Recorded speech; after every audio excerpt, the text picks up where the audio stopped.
Video kali ini gue akan membagikan skema box NTX SPL118 yang terinspirasi dari skema box SPL yang umum digunakan. Skema ini dikhususkan untuk transducer speaker JIC dengan tipe LA18100. Dan untuk audio mungkin akan terdengar cukup berisik karena seperti biasa cuaca lagi nggak bersahabat. Dan semoga aja poin-poin yang gua sampaikan masih bisa didengar. Kita mulai dari ukuran transducer speakernya.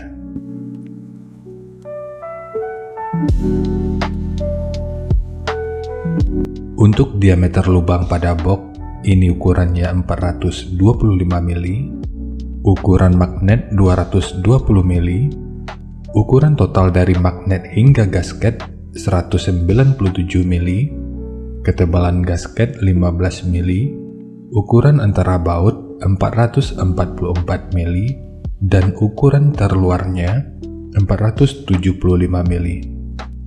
Mungkin masih ada istilah yang salah dari cara penyebutannya, dan di waktu berikutnya akan terus gua coba untuk perbaiki. Sekarang kita beralih ke spesifikasi teknis dan TS parameternya.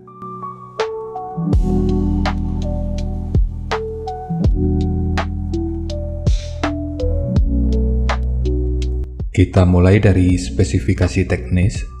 Untuk nominal diameter, ini ukurannya 460 mili atau 18 inci. Impedansinya 8 ohm, nominal power handling 800 watt, program power 1600 watt. Jika lu masih ragu dengan perbedaan antara nominal power handling dengan program power ini udah pernah gua bahas pada video yang akan gua selipin pada pojok kanan atas video ini, atau nanti bisa juga dicek pada kolom deskripsi. Kemudian untuk sensitivitas pada 1 watt per 1 meter, ini 95,04 dB. Untuk rentang frekuensi mulai dari 37 sampai 2300 Hz atau 2,3 kHz. Ukuran voice coil 100 mm atau 4 inci. Untuk spesifikasi lanjutan bisa dilihat sendiri. Sekarang kita beralih ke spesifikasi utama, yaitu TS parameternya.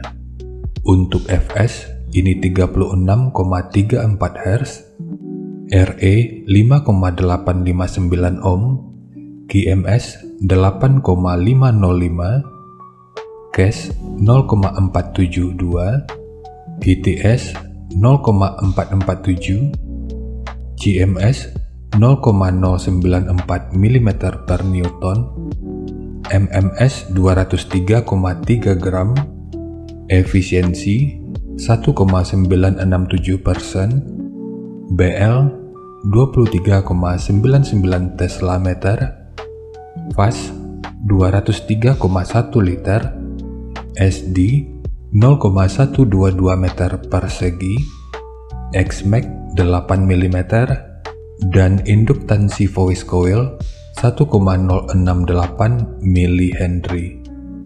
Dan untuk jenis box speaker, ini bisa digunakan untuk box dengan dan tanpa lubang angin. Karena untuk EBP-nya, ini sekitar 76,9 atau kita bulatkan aja di 77.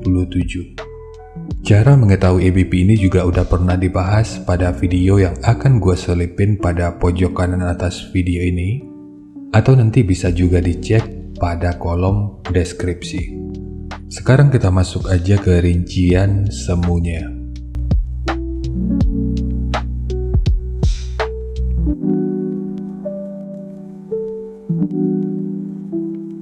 Untuk rincian semu, poin yang gua gunakan di sini adalah 800 watt pada minimum impedansi 7 ohm. Minimum impedansi ini berlaku seenggaknya sampai pada frekuensi sekitar 150 Hz. Di atas itu, untuk respon frekuensi yang lebih maksimal, minimum impedansi yang direkomendasikan itu adalah 6 ohm. Untuk rekomendasi titik potong bawahnya ini di 50 Hz, dan untuk atasnya boleh menyesuaikan.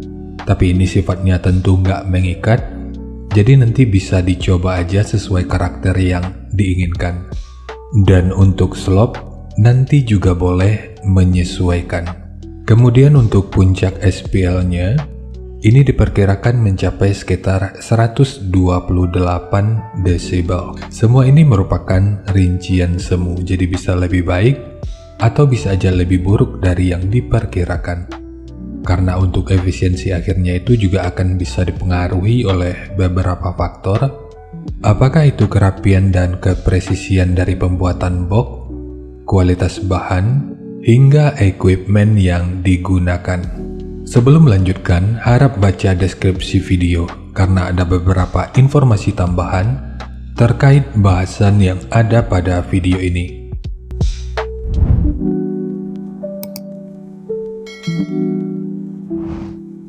Dan berikut referensi yang gua gunakan dalam mendesain skema box speakernya.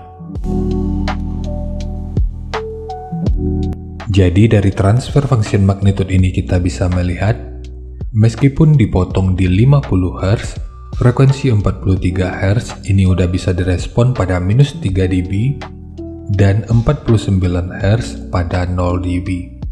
Kemudian untuk respon dari portnya,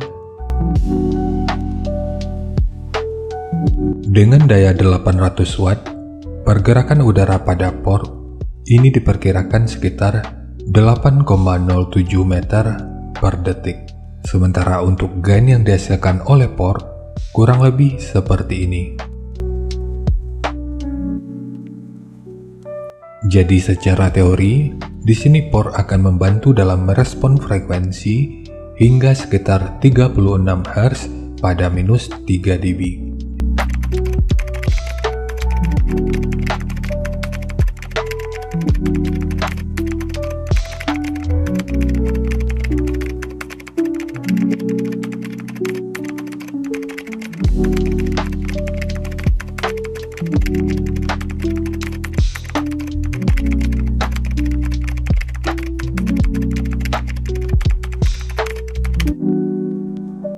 Sekarang langsung kita bahas aja skemanya. Untuk ketebalan multiplex, ini menggunakan multiplex dengan ketebalan 18 mili. Kita mulai dari tinggi, jadi tinggi box ini adalah 600 mili, panjang ke belakang 800 mili, kemudian lebarnya 800 mili. Jadi ketiga poin ini merupakan ukuran terluarnya. Kemudian untuk setiap portnya, ini menggunakan ukuran 100 mili. Untuk kedalaman port yang kalau kita ukur dari sudut ini sampai ke sudut ini ukurannya adalah 681 mili. Untuk pemasangannya, ini dimundurin 1 mili dari bibir depan dan nantinya akan berfungsi sebagai wadah dari dudukan drum speakernya. Kemudian ukuran dari sudut ini sampai ke sudut ini ukurannya adalah 255 mili.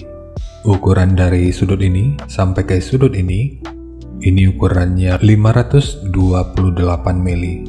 Untuk triplek dari dudukan speaker ini menggunakan dua lapis, satu sebagai dudukan utama dari transdusernya dan satu lagi sebagai penguat dari dinding luarnya. Lalu segitiga kecil ini bertujuan untuk aerodinamikanya. Di sini juga ditambahkan sekat yang bertujuan untuk meredam getaran sebanyak 2 buah dengan ukuran masing-masingnya 80 mili.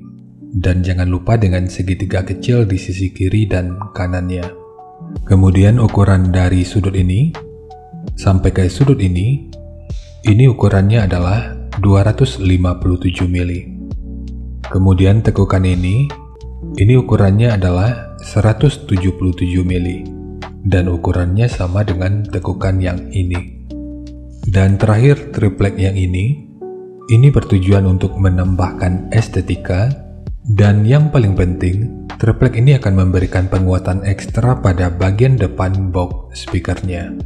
Sementara untuk handle, jika lu ingin menggunakan handle triplek seperti ini, akan lebih baik jika sudut luar dan dalamnya dibentuk seperti ini.